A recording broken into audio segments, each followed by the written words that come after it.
Déjame hacerte una pregunta. ¿Cuánto pesa un alma? No, no es poesía. Es una pregunta real. Yo sé la respuesta. Un alma pesa lo mismo que el universo entero cuando está vacía. Y la mía era un agujero negro. Olvida la imagen que tienes de mí ahora. Olvida este canal, olvida mi paz. Quiero que vengas conmigo, ahora mismo, a un lugar oscuro, a una habitación. La mía, hace unos años. No hay monstruos debajo de la cama. El monstruo soy yo, o lo que queda de mí. Un hombre con el corazón hecho polvo de estrellas muertas, con una sonrisa de maniquí para el mundo exterior y un grito perpetuo por dentro. Un grito que nadie oía. Esa noche, yo había tomado una decisión. No te asustes, no es lo que estás pensando. Era peor. Había decidido rendirme a la nada. Dejar que la oscuridad, finalmente, ganara. Me arrodillé, no para rezar, sino porque ya no me sostenían las piernas. El aire era denso, pesado, olía a derrota. Y en medio de ese colapso total, con las lágrimas más amargas que un hombre puede llorar, hice una última pregunta al silencio, un último desafío a un Dios en el que ya no creía. Grité hacia el techo: si eres real, demuéstralo ahora, porque estoy muriendo. Lo que pasó después no solo salvó mi vida, la aniquiló. Destruyó al hombre que yo era para construir algo nuevo sobre sus ruinas. Lo que pasó después no puede explicarse con la lógica, ni con la psicología, ni con la ciencia. Solo puede contarse con el alma desnuda. Este no es un testimonio más. Esta es la autopsia de mi muerte y el informe del forense de mi resurrección. Quédate conmigo. Acompáñame a esa habitación. Porque la voz que me respondió en medio de mi infierno personal no es una voz del pasado. Es una voz que, ahora mismo, mientras me escuchas, está susurrando también tu nombre. Y te prometo, ante Dios y ante el cielo, que si te quedas hasta el final, aprenderás a escucharla. Para que entiendas la magnitud del rescate, primero tienes que conocer la profundidad de la prisión. Y lo más terrible es que yo mismo fui el arquitecto, el ingeniero y el carcelero de mi propia celda. Una celda de 5 estrellas, eso sí, con vistas al éxito. Yo era lo que el mundo llama un triunfador.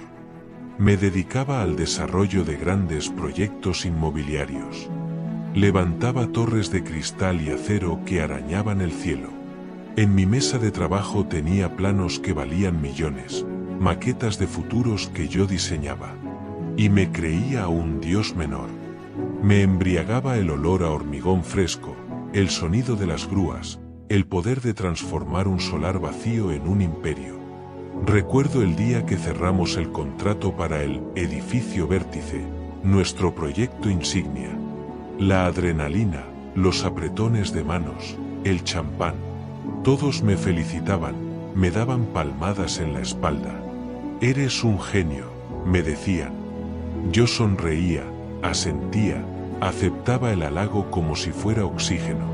Pero recuerdo volver a casa esa noche, entrar en mi despacho, ver el premio de Promotor del Año en la estantería y sentir nada. Un eco, un silencio. La bestia del vacío abría un ojo en mi interior y me susurraba: ¿y ahora qué? Esa pregunta, ¿y ahora qué?, se convirtió en la banda sonora de mi vida. Mi familia. Dios mío, cómo me avergüenzo. Yo los amaba, o creía que los amaba. Pero eran una extensión de mi ego. Eran otra fachada de mi edificio perfecto. Mi esposa, hermosa y elegante, era el complemento perfecto en las cenas de empresa. Mis hijos, en los mejores colegios, con las mejores notas, eran mis pequeños trofeos. Recuerdo el cumpleaños de mi hijo pequeño. Cumplía 7 años. En lugar de una simple fiesta con sus amigos, organicé un evento. Contraté un catering, un mago, hasta un pequeño carrusel. ¿Por qué? No era por él. Era para que los otros padres, mis socios, mis rivales, vieran el nivel, vieran mi éxito reflejado en la desmesura de una fiesta infantil. Recuerdo la cara de mi hijo, un poco abrumado, buscando mi mirada como si preguntara: «Papá, ¿juegas conmigo?». Pero yo estaba demasiado ocupado asegurándome de que a nadie le faltara de nada, de que la foto para las redes sociales fuera perfecta. Esa noche, mi esposa, con una tristeza infinita en la mirada, me dijo: «A veces creo que quieres más a la foto de la familia que a la familia de verdad». No le hice caso. Pensé que estaba exagerando. Y mi fe era la capilla privada de mi edificio, cerrada con llave. Se usaba solo en ocasiones especiales, bodas, bautizos, funerales, eventos sociales con un toque de incienso. Iba a misa los domingos, sí, 1 hora. Me sentaba al fondo, comprobaba el reloj, mi mente repasaba las reuniones del lunes. Escuchaba el Evangelio y pensaba en cómo aplicarlo para ser un buen líder, no un buen hombre. La homilía del sacerdote me parecía simplona, para gente con problemas reales, no los míos, que eran de un nivel superior. La paz te la daba con la mano, pero sin mirarte a los ojos. Y el momento de la comunión, para mí era el final de la ceremonia. Me acercaba, recibía la hostia sin pensar, volvía a mi sitio y sentía que había cumplido mi cuota con Dios por esa semana. Dios era mi socio mayoritario silencioso. Mientras yo le diera su parte 1 hora a la semana y alguna donación generosa, Él me dejaba dirigir el negocio de mi vida a mi antojo. ¡Qué blasfemia tan arrogante! ¡Qué ceguera tan profunda! Pero ningún edificio, por bien diseñado que esté, soporta para siempre los temblores de la realidad. Y en las paredes de mi jaula dorada empezaron a aparecer fisuras. Pequeñas al principio, casi imperceptibles. Eran momentos extraños. Estaba en un viaje de negocios en Hong Kong, en la suite de un hotel en el piso 50.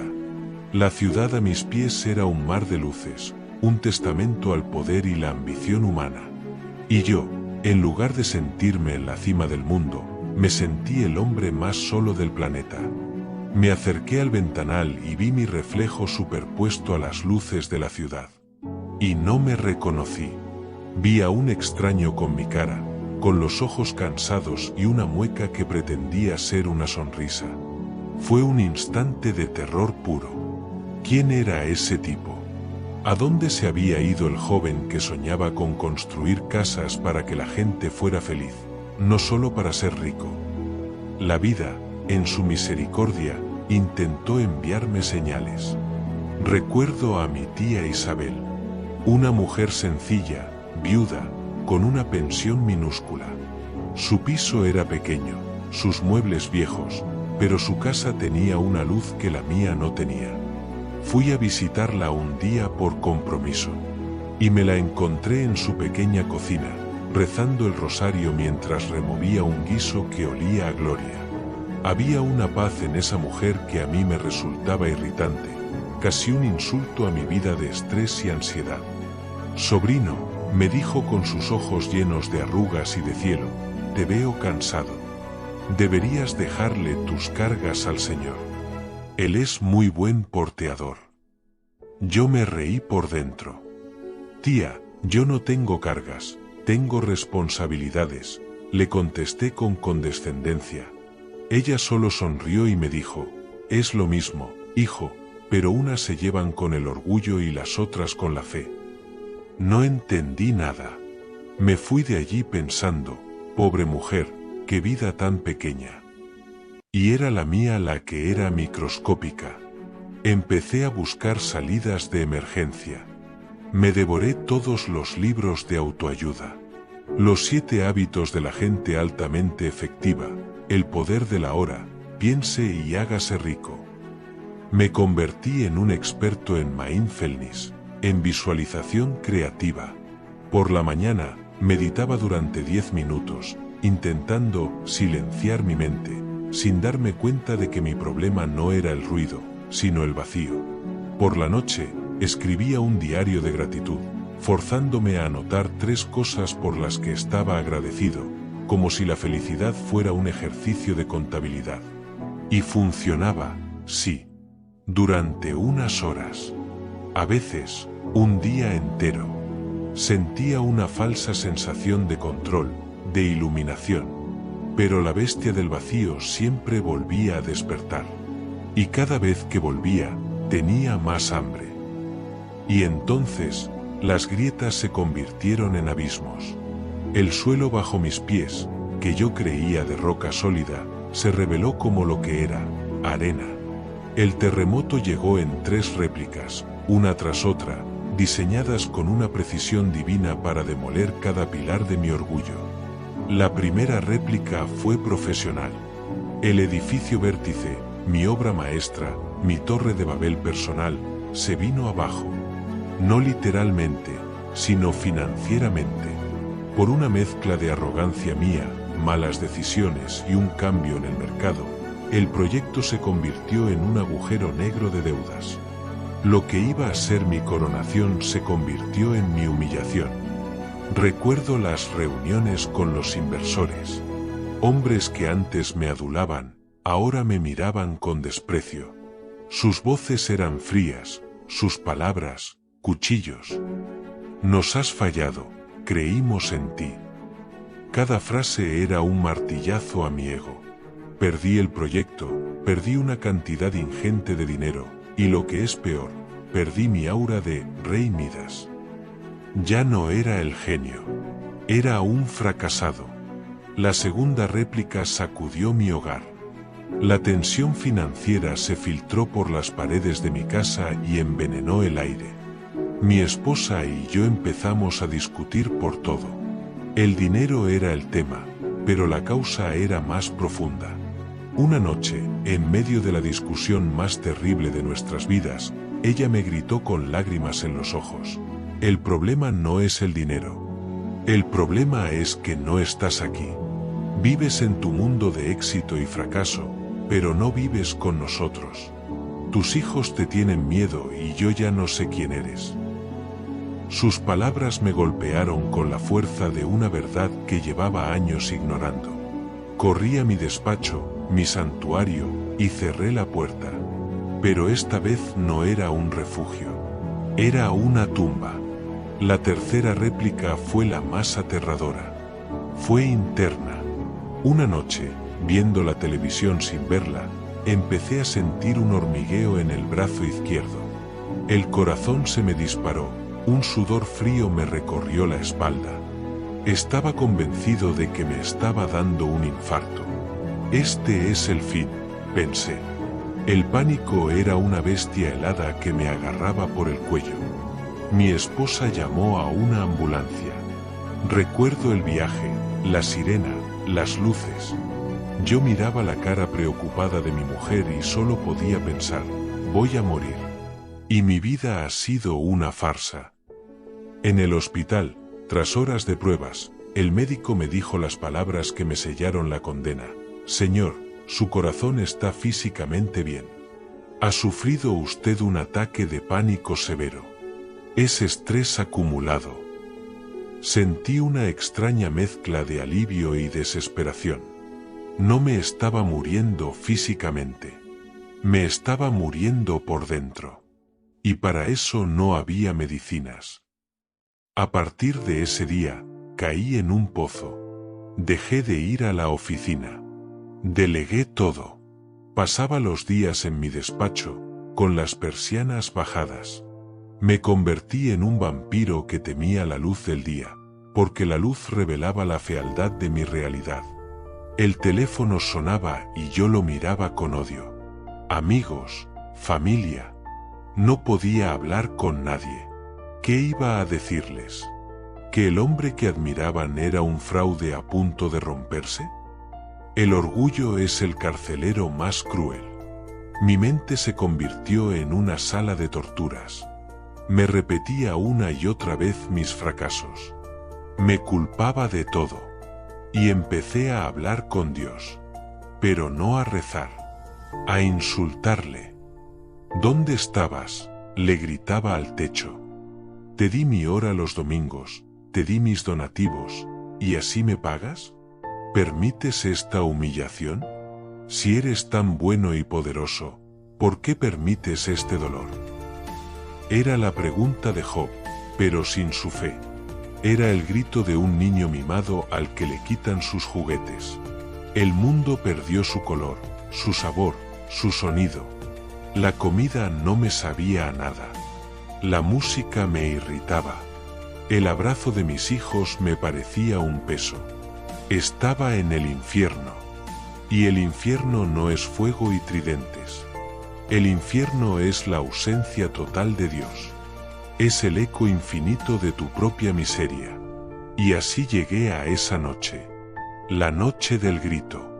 El final de mi cuerda. Había agotado todas mis fuerzas, todas mis excusas, toda mi arrogancia. Ya no quedaba nada. Solo un hombre roto, de rodillas en el suelo de una habitación oscura.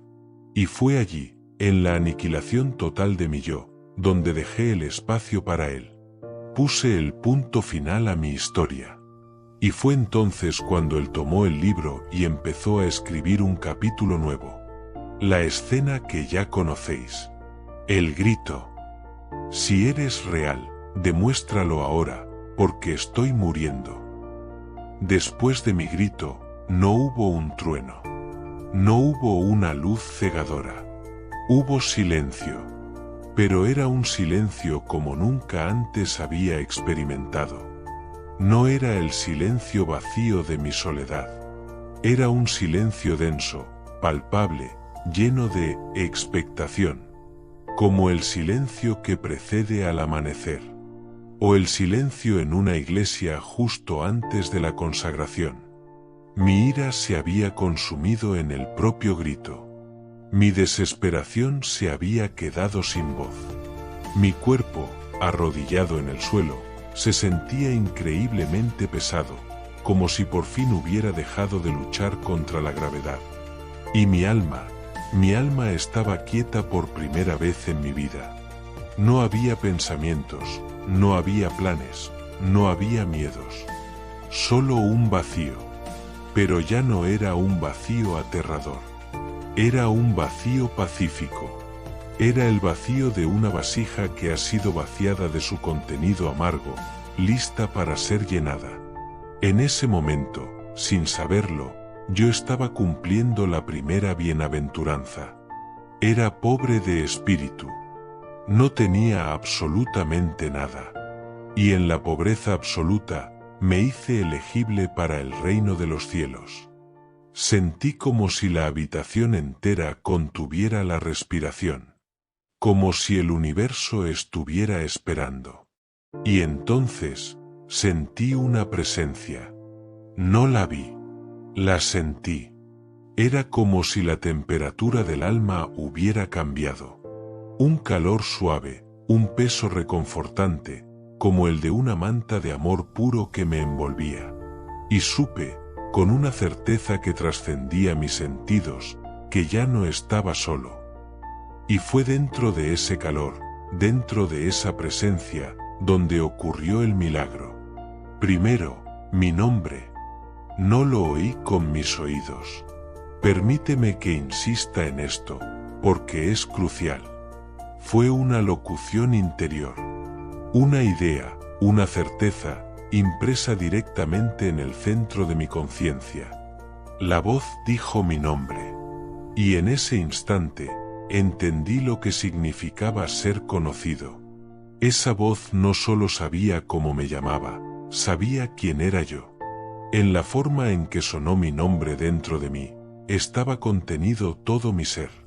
Estaba el niño que se cayó de la bicicleta, el adolescente que tuvo su primer desamor, el hombre que traicionó a sus amigos por ambición, el padre que no supo jugar con su hijo.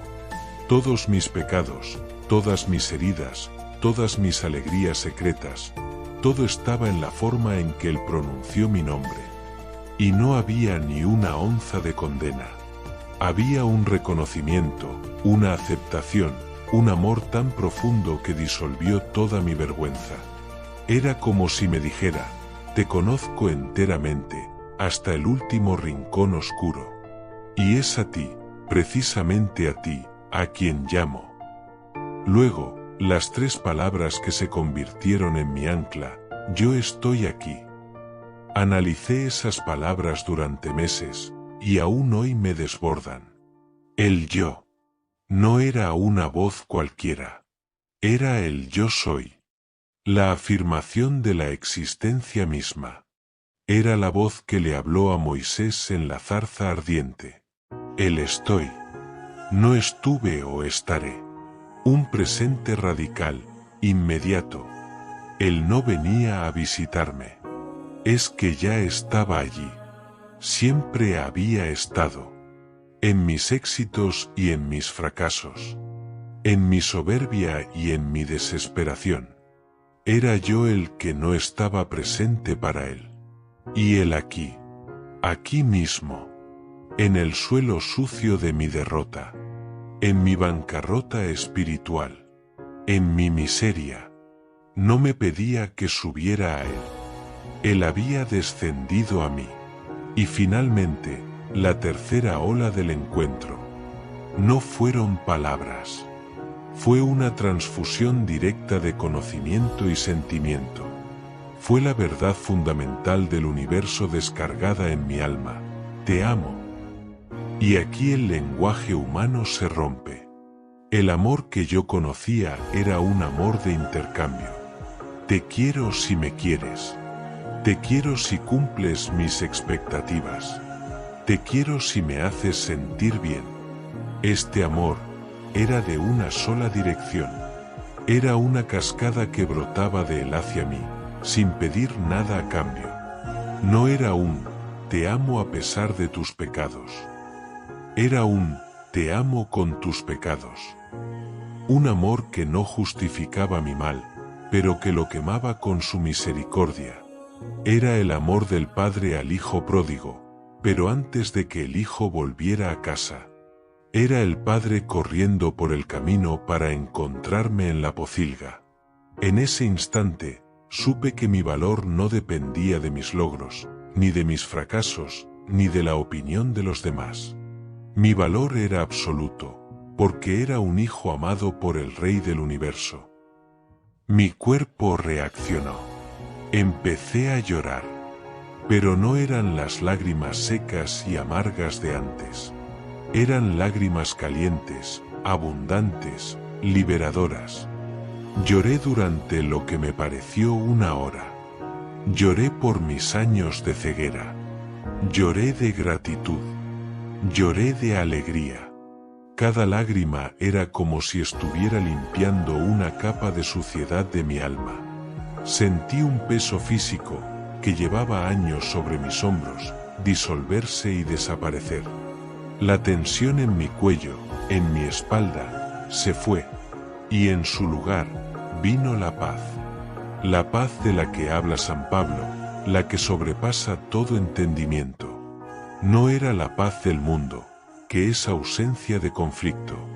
Era la paz de Dios, que es la presencia de Él en medio del conflicto. Mis problemas seguían ahí. Mis deudas eran reales. Mi familia estaba herida. Pero nada de eso tenía ya el poder de destruirme. Porque yo ya no estaba solo en la barca. El dueño de la tormenta estaba conmigo. En ese estado de paz, mi mente, que antes era una jaula de grillos, se convirtió en un lago sereno. Y en esa serenidad, empecé a ver. Vi mi vida entera como una película, pero esta vez comentada por el director. Vi cómo cada evento, incluso los más dolorosos, habían sido permitidos por él para llevarme a ese preciso momento de rendición. Vi la mano de mi tía Isabel rezando por mí. Vi la paciencia de mi esposa como una gracia de Dios. Vi mi fracaso profesional no como un castigo, sino como una poda necesaria para que pudiera dar fruto. Me levanté del suelo. Fui a la ventana y abrí las persianas. Estaba amaneciendo. Y vi el amanecer por primera vez. Vi los tonos rosados y naranjas pintando el cielo y supe, con cada fibra de mi ser, que aquello no era un proceso atmosférico. Era una carta de amor de Dios para mí, escrita en el cielo en ese preciso instante. El mundo era el mismo, pero mis ojos eran nuevos. La vida después de un encuentro así no es un camino de rosas. Es más bien como aprender a caminar de nuevo. Tus piernas espirituales son débiles, te caes, te tambaleas, pero por primera vez, tienes una mano a la que agarrarte. Al día siguiente era domingo. Y sentí una necesidad imperiosa de ir a misa. No por costumbre, sino por sed. Al entrar en la iglesia, el lugar que me parecía tan aburrido, sentí la misma presencia de mi habitación. El aire estaba cargado de santidad. Cada palabra de la liturgia era una flecha directa a mi corazón. Por mi culpa, por mi culpa, por mi gran culpa. Lo dije golpeándome el pecho y sintiendo el peso real de mi pecado y la alegría de poder confesarlo. Cuando llegó el momento de la consagración y el sacerdote levantó la hostia, mis ojos se llenaron de lágrimas. Porque supe, sin la menor sombra de duda, que aquel que estaba allí, en ese trozo de pan, era el mismo que me había dicho, yo estoy aquí. Era él. Fui a comulgar y mientras volvía a mi banco, con el Señor dentro de mí, le dije en mi corazón, ya no estoy solo en la barca. Estás tú. Ahora, enséñame a remar. Pocos días después, sentí la necesidad de hacer una confesión general. Busqué a un sacerdote anciano y sabio que me habían recomendado. Entré en ese pequeño confesionario temblando. Le conté toda mi vida, sin excusas. Vomité toda la basura que había acumulado durante décadas. Mi orgullo, mi avaricia, mi lujuria, mi indiferencia. Cuando terminé, estaba agotado y avergonzado. Y el sacerdote, con una voz que era un bálsamo, me dijo, Hijo, el Señor ha hecho una gran obra en ti, y a través de tu miseria, Él será glorificado. Y cuando pronunció las palabras de la absolución, yo te absuelvo de tus pecados en el nombre del Padre, y del Hijo, y del Espíritu Santo, sentí como si me quitaran cadenas que ni siquiera sabía que llevaba. Salí de esa iglesia sintiéndome más ligero que el aire. Nací de nuevo a los 40 y tantos años. La prueba de fuego fue contárselo a mi esposa. Una noche, nos sentamos en el salón. Le pedí perdón. Le pedí perdón por mi ausencia, por mi egoísmo, por haberla tratado como un objeto. Y luego, con torpeza, intenté explicarle lo que había pasado en mi despacho. Ella me escuchaba en silencio, con escepticismo en la mirada. Era normal. ¿Quién iba a creer una historia así? Pero entonces, me miró fijamente a los ojos. Y supongo que vio algo diferente. No la arrogancia ni la ansiedad de antes. Vio la paz. Vio la verdad. Y se echó a llorar.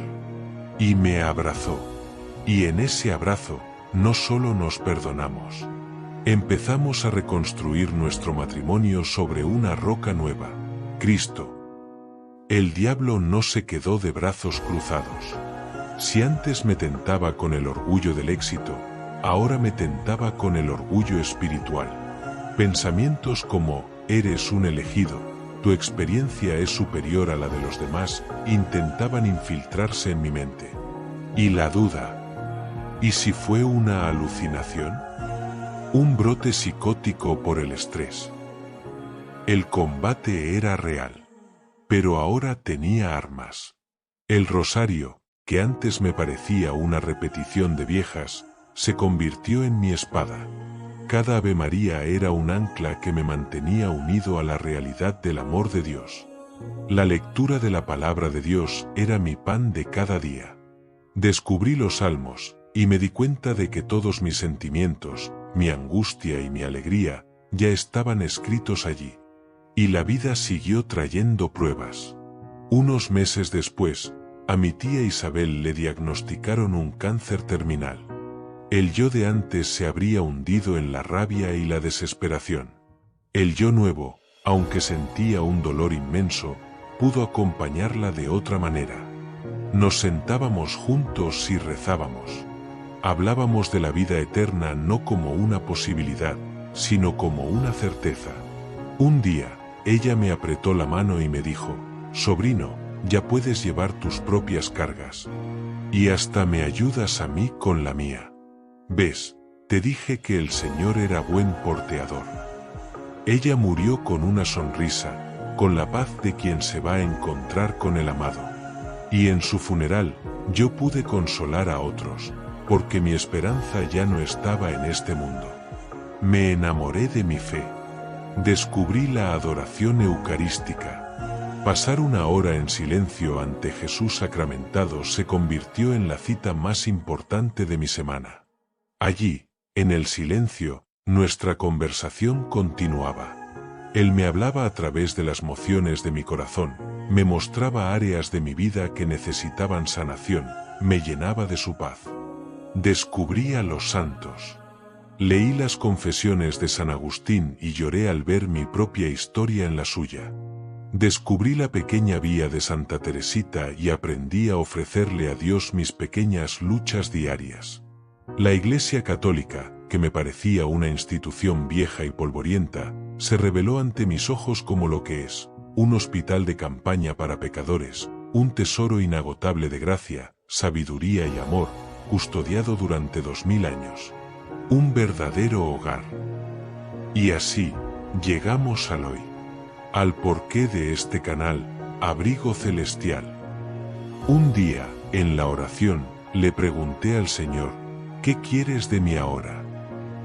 Y la respuesta fue tan clara como la primera vez: lo que te he dado gratis, compártelo gratis. Cuenta tu historia. No para tu gloria, sino para la mía. Conviértete en un faro para otras barcas perdidas en la tormenta. Tu testimonio es el abrigo que yo usé para cubrir tu desnudez.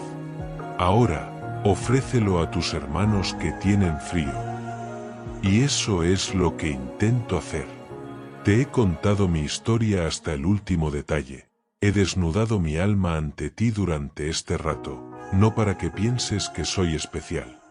Al contrario, lo he hecho para que veas cuán bajo puede caer un hombre y cuán más bajo es capaz de bajar Dios para rescatarlo. Si Él hizo esto por mí, un necio arrogante y ciego, ¿qué no hará por ti? Me dirijo a ti ahora. A ti, que estás en tu propia habitación oscura. A ti, que sonríes por fuera pero tu alma es un grito. A ti, que te sientes un fraude, que crees que tus pecados son demasiado grandes para ser perdonados. A ti, que vas a misa cada domingo pero sientes un vacío helado. A ti, que has sido herido por la vida. Te hablo a ti. La voz que me llamó por mi nombre, está susurrando el tuyo ahora mismo. El amor que me inundó, está a la puerta de tu corazón, llamando. Él no fuerza la entrada. Él espera tu permiso. Quizás no sepas cómo rezar. No importa. Háblale como yo lo hice. Con tu rabia, con tu dolor, con tu sinceridad.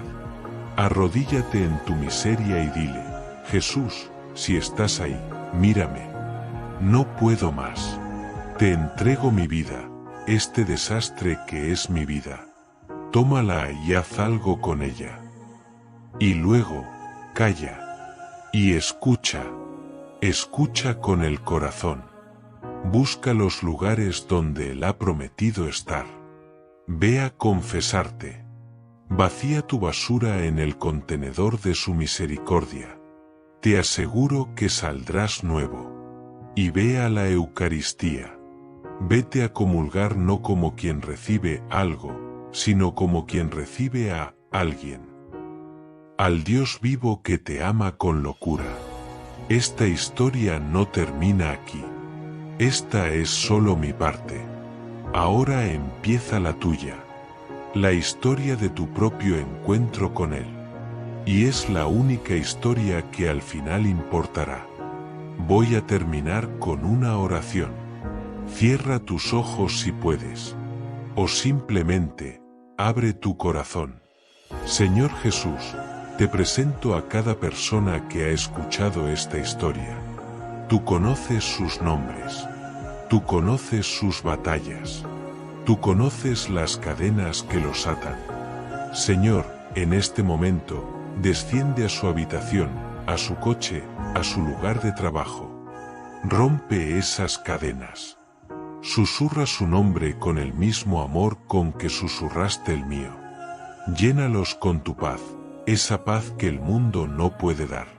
Sánalos, libéralos, restáuralos. Espíritu Santo, abre los oídos de su alma para que puedan escuchar la voz del Padre que les dice: Tú eres mi Hijo amado, en ti me complazco. Gracias, Señor, por mi historia. Y gracias por la historia que estás a punto de comenzar en la vida de cada uno de mis hermanos y hermanas que escuchan. Amén. No estás solo. Nunca lo has estado. Ahora, ve y empieza a caminar en esa nueva luz. La aventura más grande de tu vida acaba de comenzar.